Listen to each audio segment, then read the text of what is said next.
The first sign that my sister had betrayed me wasn't a phone call from a lawyer. It was a simple sentence from a bank employee.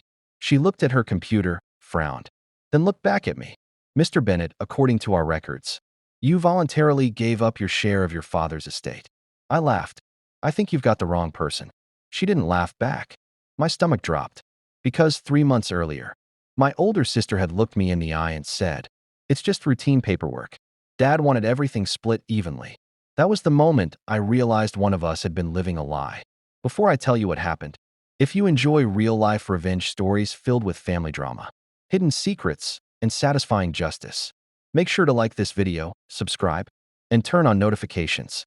Now let me tell you how trusting my own sister nearly cost me everything my father worked his whole life to build. My name is Daniel Bennett. I'm 46 years old and live outside Columbus, Ohio. I've spent over 20 years working as an electrical maintenance supervisor. My life has always been simple: work hard, keep your word, and take care of your family. My father believed in those same values. After my mom passed away, I visited him almost every weekend. We'd drink coffee on the back porch, watch football, or work in the garage together. My older sister, Rebecca, lived in Chicago and rarely visited, always claiming work or family kept her busy. Still, Dad never complained. Then everything changed. A few months before he died, he quietly told me, "No matter what happens after I'm gone, promise me you and your sister will stick together." I promised. I had no idea that promise would be tested sooner than I ever imagined. 3 weeks after Dad's funeral, Rebecca called me. "Hey, Daniel, I think we are finally ready to wrap up all of Dad's estate paperwork." I sighed with relief. "Good. What do you need from me?" "Just meet me at a lawyer's office tomorrow. It will take 15 minutes, tops." "That's it?" "Yep. Just routine documents so we can close the estate." I didn't think twice. Why would I? She was my sister. The next afternoon, we sat across from an attorney with a thick stack of papers between us. He briefly explained that these were standard probate forms. Before I could start reading, Rebecca smiled and said, "Don't worry. It's all legal jargon. We don't need to waste an hour reading every page." The attorney pointed to a highlighted line. "Initial here, then another, and sign here." I signed every page. I never imagined one of those signatures would change my life. As we walked out, Rebecca hugged me. Dad would have been proud of us for handling this without fighting. I smiled. I think so too. For the next 2 months, she kept texting me updates. "Still waiting on probate. The county is taking forever. Everything's almost done." I believed every word. Then one Saturday morning, I drove past Dad's house. A moving truck was parked in the driveway. Strangers were carrying furniture inside. Confused, I stopped and asked a neighbor what was happening. He looked surprised. "You didn't know?" I frowned. "Know what?" "The house was sold last week. The new owners moved in yesterday." My heart started pounding. Rebecca had never mentioned selling the house. I called her immediately, straight to voicemail. A minute later, she texted back, "I'm busy right now. I will explain later." As I stared at the sold sign in Dad's front yard, I realized something was terribly wrong. I didn't wait for Rebecca to call back. I drove straight to her hotel. She had stayed in Columbus to finish the estate. When she opened the door, she looked surprised to see me. "Daniel, what are you doing here?" I held up my phone. "I just drove past Dad's house." Her smile disappeared. "You sold it." She let out a slow breath. "I was going to tell you." "When?" "After everything was finalized." I stared at her. "Why would you sell the house without asking me?" She folded her arms. "You signed the paperwork." "What paperwork?" "The inheritance disclaimer." I felt my stomach tighten. "What are you talking about?" She walked over to her briefcase, pulled out a copy of the document, and placed it on the table. There it was. My signature, clear as day, next to a paragraph that read, "I voluntarily waive all rights to my share of the estate." My hands started shaking. I never agreed to this. Rebecca sighed as if I were overreacting. "Daniel, you should have read what you signed." I looked at her in disbelief. "You told me it was routine paperwork. It was your responsibility to read it." For a moment, I couldn't speak. I wasn't just angry. I was embarrassed. I'd trusted my own sister without asking a single question. I left without another word. That night, I sat alone in my garage, replaying every conversation we'd had since Dad died. Then I remembered something I'd completely forgotten. About a month before he passed away, Dad had handed me his old toolbox. He smiled and said, "There's a few things in there I don't want to lose." At the time, I thought he was talking about old tools.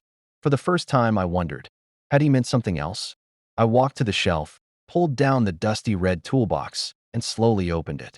Beneath a tray of worn-out wrenches was a sealed envelope, with my name written across the front. Daniel. My hands were trembling as I opened the envelope. Inside was a single handwritten letter. I recognized Dad's handwriting immediately. Daniel, if you're reading this, something probably doesn't feel right. I stopped. A chill ran down my spine. I'm not accusing anyone, but if anyone asks you to sign important papers after I'm gone, read every single word. If something doesn't make sense, ask questions. Don't let anyone rush you. I read the letter twice. Then a third time. Dad had written it just 6 weeks before he passed away. Why would he leave me a warning like this? The next morning, I called the attorney who had handled the estate. I'd like a copy of every document I signed. He sounded surprised but agreed.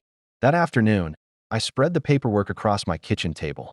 The inheritance disclaimer was exactly as Rebecca had described it, except for one thing. The page that gave up my share of the estate wasn't highlighted. The signature line was. I remembered Rebecca pointing only to the highlighted spaces. She had never once told me what the document actually said. It wasn't proof of fraud, but it was enough to make me question everything. Then I noticed another date. The paperwork had been prepared almost 2 weeks before Dad's funeral. That didn't make sense.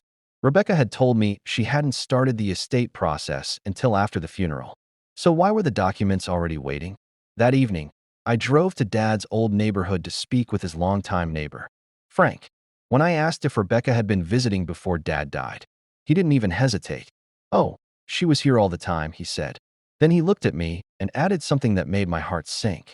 They argued more than once about the house. I had never heard Dad mention a single argument. Now I knew there was a part of his final months that Rebecca had made sure I never saw. Frank invited me onto his porch and handed me a cup of coffee. He stared across the street at Dad's old house before speaking. Your father loved both of you, he said quietly. But those last few months he seemed worried. Worried about what? I asked. He sighed. I don't know everything. I only know what I overheard. He leaned forward. One afternoon, your sister was yelling. I couldn't hear every word, but I clearly heard her say, "It doesn't make sense to split the house." My chest tightened. And Dad? He stood his ground. Frank looked me in the eyes. He said, both of my children will be treated equally. Those words sounded exactly like my father. Fair, calm, unshakable. Before I left, Frank stopped me. There's one more thing. The week before your dad passed away, I saw Rebecca carrying several boxes out of his home office. What was in them? I don't know, but she looked around before loading them into her SUV. It didn't sound like someone simply helping their father. It sounded like someone making sure nobody was watching. The next morning, I requested the complete probate file from the county. Most of it was ordinary paperwork. Then I found a note from the attorney's office. Client wishes to keep estate distribution equal between both children. No changes requested. I read it again. Dad had never changed his mind. Rebecca's entire story that Dad wanted her to have the house was a lie. For the first time, I felt something stronger than anger. I felt determined. I wasn't going to confront Rebecca again. Not yet. From this point forward, I was going to collect facts. And when I finally sat across from my sister again, she wasn't going to be able to explain her way out of them.